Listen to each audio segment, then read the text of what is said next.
get pumped up. Okay. Go on. Let's do this. There you go. Okay. Good? Here we go. Okay. Okay. Hey, I'm Sean with UFA Fire Training. We have Maddie. And I'm also not Sean, I'm Chad.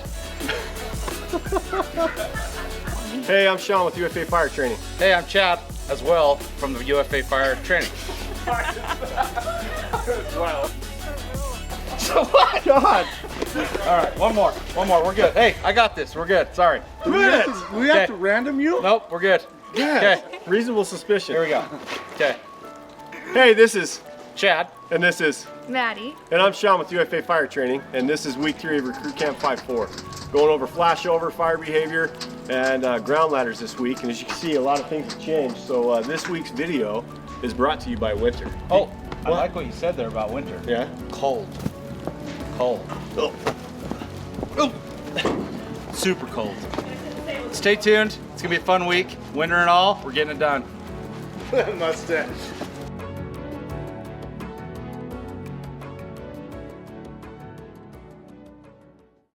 Hi, I'm Recruit Jonah Capel.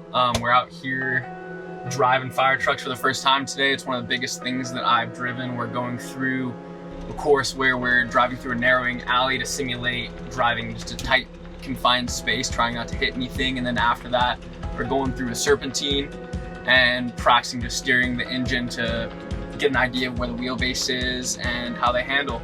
Having fun. It's a killer day. So we're out here today with Camp 5-4, and it's these guys' first day behind the wheel of the fire engines. So throughout camp, throughout the 16 weeks, these guys will be responsible for driving the engines up to the call when we're running scenarios and putting them into pump and getting water going. While this isn't necessarily the sort of thing that they're going to be doing their first year out in the field, it is the sort of thing that we want them to get some familiarization with so that they're able to function on the fire grounds. So today we're going to have them learning to do check-offs, learning to make sure the pump is in the correct, is in good working condition, and then we're going to have them doing some driving courses. So today it's just going to be the serpentine, so a series of cones that they have to make a S through and then back up through the opposite direction. And then also the diminishing clearance, which starts with cones on either side of the engine and just gets narrower and narrower as they progress. The way that applies to real life is if we're on a call, we're going down an alley or we're going down a residential street and you've got vehicles on each side. It's just recognizing and learning the dimensions of your apparatus. Most of these guys you'll see the first time they start, they'll hug too far to the right, because they can see that cone on the left and they want to make sure they don't hit that one, and they all end up running over the ones on the right. And they don't realize with vehicles this big how far to the left you have to stay in your lane to make sure that the right half of your vehicle is still in the lane. So you'll see them get super frustrated and think that it's impossible, and then you'll see someone cruise right through it, and then that makes them a little more frustrated because now they know that it is possible. But they'll get plenty of reps. A lot of cones will get crushed. Some might survive the cones, some might not, but these guys by the end of camp will be able to cruise straight through that.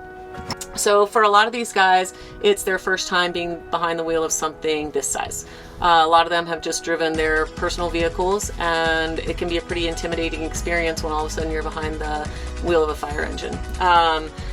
They obviously drive a lot different, they handle a lot different, and it's just getting these guys comfortable. So all through the day today, they're going to have different opportunities to do different drills. I know for myself, when I first got behind the wheel of a Type 1 engine, it was for sure the biggest thing I'd ever driven. But throughout camp, they'll have plenty of time to get comfortable, and hopefully it's not going to be the sort of thing they're going to be doing their first year out in the field. And you'll see the people that take to it, and then the people that maybe it's not their thing, but it's still important for us all to be able to know, should the necessity arise, like how to move the engine and how to do some of the basic things that we're going to need to do. Bowling around an object, I'm going to throw my tag end around the object. The rest of my rope is running this way. I'm going to create my rabbit hole in my tree. The tree being the strand that's around the object here, right? I'm going to going to take my rabbit up through the hole, around the tree, back down through the hole because he's scared. A couple of days ago, the recruits had an opportunity to learn their basic ropes and knots. They went through the 8 family, several knots in our 8 family, the Bolins, clove hitches, lark's foots, Prusiks, you name it. They're starting to tie it, they're starting to learn it. Ropes and knots, especially the knots portion, it becomes a muscle memory. So they've got to take the opportunities, practice, practice, practice, so it becomes muscle memory with knots. In the future, the near future, they'll be tested on their knots. They'll have a day with knots in the dark. It's a crucial skill that we as firefighters need to have. Tying knots, tying them appropriately.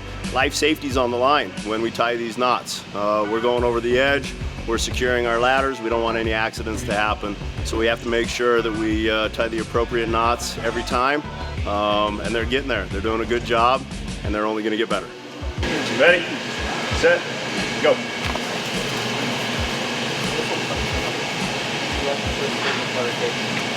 You're like a leech on fire, and then you Done. like butter cakes. You're like, No, I cannot.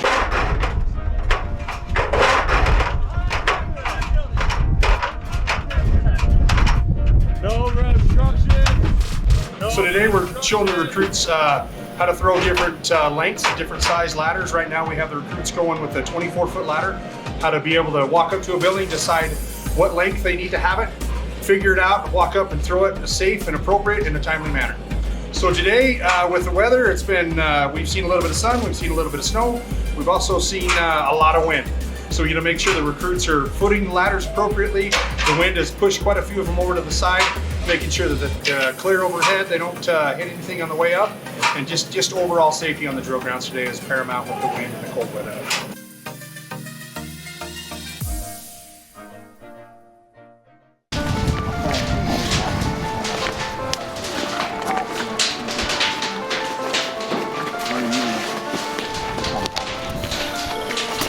Thank you, sir. Get your gloves tucked in.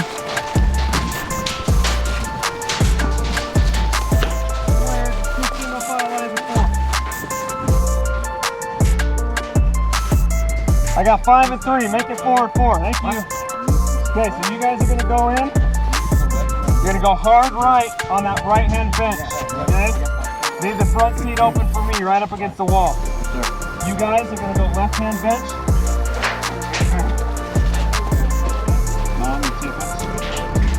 Just as we go down that left-hand side, right, there's that apple that he's talking about. I'll call it out. Just call it out for the next person. The 2 of you are going to sit in front of me. Okay? Because I'm running something back there. Okay? Okay. All right, you ready? You guys are going right bench, right? Yes, sir. Okay, you're in first. Watch the baffle. Go in hard right on that bench, all the way in the front. Okay, fellas, ready? You're gonna go left bench. Left bench. Hey, this is Sean with UFA Fire Training.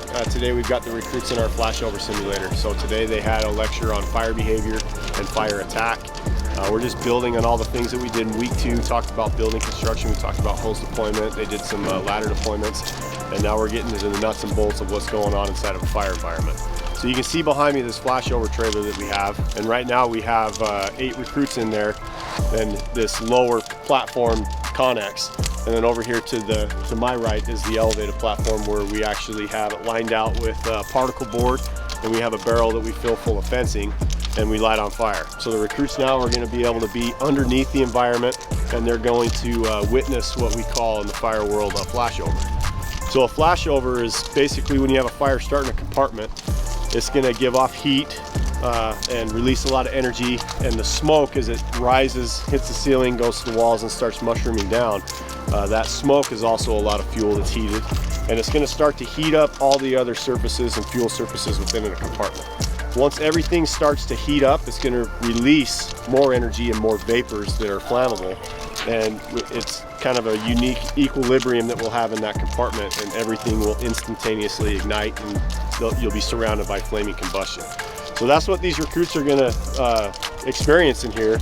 but they're going to be underneath this. So the smoke's going to travel over the top of them because they're underneath everything that's happening.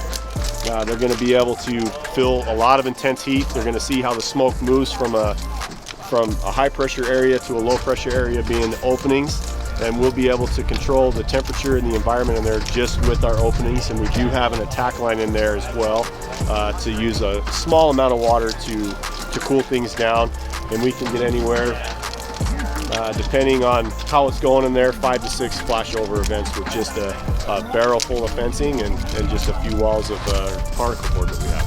So for a flashover, we're going to experience temperatures that are going to exceed 1500 degrees Fahrenheit.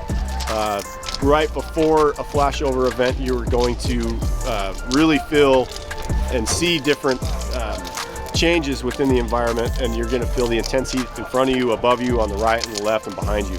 It's super important for these recruits to be inside this this training simulator to understand just the precursors to flashover and understand the tools that we take inside being an attack line.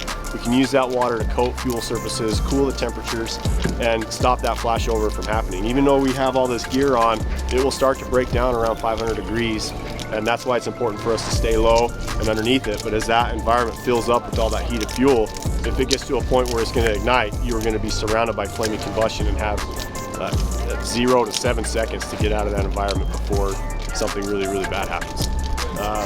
It's super important for the recruits to see it, to feel it. Right before the room completely ignites, we have what we call snakes, and basically just the smoke above you, products of combustion, is just numerous flammable gases up there that are already heated, and as they're mixing with the oxygen below from a door or a window opening, you'll start to have pockets of flaming combustion above you. And when you're seeing that, that's a late sign, telling the firefighters inside that the stuff is about to get really, really bad. And that's what we have to a flashover event, and then basically everything in the room is fully developed and flame, and it's going to continue to spread throughout the space and the rest of whatever the structure is, whether it be a commercial building or a residence. I think a lot of people are a little nervous, a little excited to experience it for themselves. This is our second burn that we'll be in, but this is kind of the first time we'll see this intense smoke above our head and watch it in slow motion in a controlled environment. And I think a lot of us are pretty excited to see it. Open up that bottom left. It's going to change. See the velocity change? Okay. Eventually it's going to run the track, right? Okay, go ahead and shut the bottom left. Shut the top. Let's open that top right. Okay, what do we got? Bi-directional. Chugging, chugging, chugging. Open the bottom left. Watch the change. And immediately we have that almost exterior flame spread. Okay. Open that bottom right now. So right now, what we're looking at here is a rendition of the Palmer's Dollhouse that we built. And what we basically have is a dollhouse. And down here is going to be our fire compartment. So each of these doors slide open. This is where the fire is going to be burnt. Okay. And then there's basically there's 4 compartments, and three of them have openings in between them, and allows the fire to spread to each of these compartments. This one's completely sealed off. So what we do with this prop is a good visual aid for fire behavior, smoke reading, and how we control fire spread or fire growth through a space or a structure with something as little as just an opening. We'll get to show them the difference in bidirectional flow paths, unidirectional flow paths, the effect of vertical ventilation, and how we can have exterior fire spread from this space to this space just with open windows. What are we going to be looking at today with this? Okay, flow paths, good. What else? Fire spread, growth, smoke reading, ventilation, its effects both good and bad. How ventilation does not equal cooling. It does what? It increases heat, sure, okay, inlet and exhaust. But what are we doing? We are redirecting the flow. Go ahead and open the bottom left now. This is our Flashpoint prop, right? It's fire behavior prop. So what are we going to be talking about and learning today? Fire behavior, okay? So what we can do with this is we can demonstrate all sorts of fire behavior. What we're going to concentrate on today is flow paths, right? Did we just talk about flow paths? So what this is a fire behavior prop that we've purchased, where we can do real-time fire behavior demonstrations in the classroom. So we use denatured alcohol, so we get the visualization of fire. We can demonstrate flow paths, we can demonstrate fire moving throughout a structure with different ventilation points, different openings, and allow the students to sit in the classroom without the smoke, without the heat, and actually watch real-world fire behavior throughout the prop. It's a good prop for them to see. We can use ticks, we can watch exhaust points, we can see our flow paths and actually visualize that with a tick in the classroom. So this is a super cool prop for us. The recruits learn a bunch and they can do it right here without the smoke, without having to wear all their PPE. So it's a real good classroom prop that we have for these guys. Where does it need to go? To the stairwell. Okay, stairwell. What do we need? What does the stairwell need? Fuel. Okay, so let's open that top stairwell.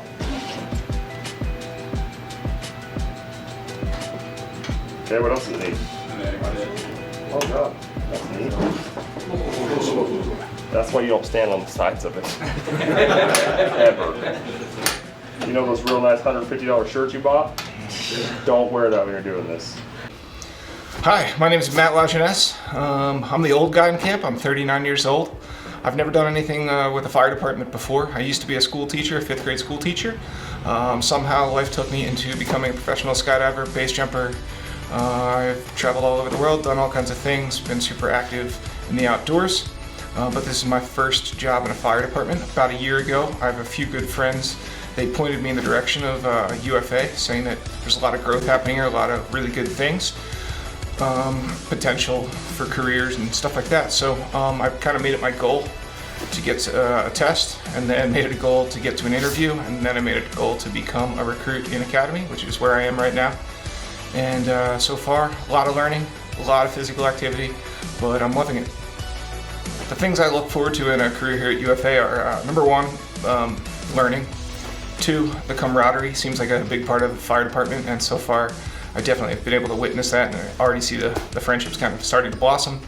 But aside from that, it's all the growth opportunities, all the things that you can potentially become trained in. That's what really fascinates me, that's what really excites me, and that's what I'm looking forward to the most. Matt, you mentioned you're the old guy. How you feeling? The old guy, I can't say anything, but I feel good. You got to keep the mind happy, so I'm convincing myself I feel great. I took care of my body to make sure that I could get through what's ahead of me. That being said, no doubt I'm tired. I've got some bruises, I've got some sore spots, but I'm not letting it get to me. I'm going to keep moving forward. Travis Hutchings, 30 years old. I currently live with my wife in Eagle Mountain. Third generation firefighter, so my grandpa, my father, and my brother all work for Lehigh. My brother currently works, the other two are retired. My father retired with 31 years, and he's just glad that I'm in the fire service. And there's a friendly rivalry with my brother.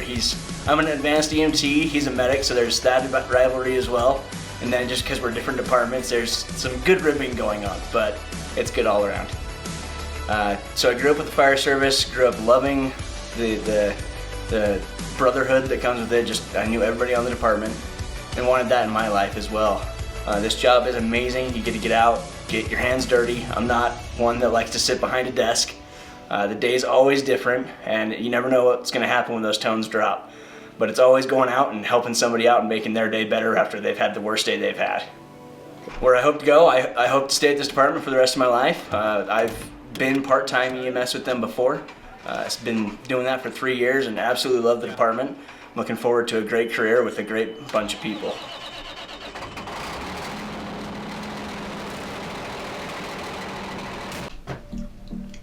Hey guys, wait, thanks for Oh, we're good, keep rolling. We're good, you got it, get it together. Hey guys, thanks for watching week 3 Recruit Camp 5-4. It was an awesome week. We started out with ropes and knots, started moving into fire behavior, got the recruits in the Flashover Prop for the first time. Special Scare taught fire soup today, and we went outside and did our polymer dollhouses and our Flashpoint props, so it was awesome. Yeah, we're looking forward to week 4. These recruits are super tired. They're putting in a lot of hard work. The training staff as well. Early mornings, late nights.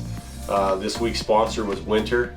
We got blasted by a storm. 16 inches. So Yeah, they dealt with it through the frozen rain, the slush storms, the snowstorms, all the snow removal. Flashover for days yesterday. I got home super late, and we're looking forward to week 4. I hope you guys are enjoying these videos. Be sure and hit us up on YouTube, Instagram, subscribe. Also comment, we read them. If there's anything that you guys would like to see of the recruits or of the training staff out here, please let us know. And we're looking forward to week 4. Let's get after it. Week 4 is going to be awesome. We're starting to get into more of what this job entails. This week was fire behavior. We did fire attack. Next week is forcible entry. We start to get on ventilation, forcible entry, conventional, get some saws out, so they're really starting to work hard and they're starting to see what this job's all about. Now, another thing that we're going to do is the recruits have been in some IDLH atmospheres, and now we're going to start putting the response to it. So just kind of tying all the skills together. So next week they're going to have to respond to a building that's on fire, deploy the attack lines appropriately, and get their butts inside and make sure that we're using our fire streams and we're knocking the fire out.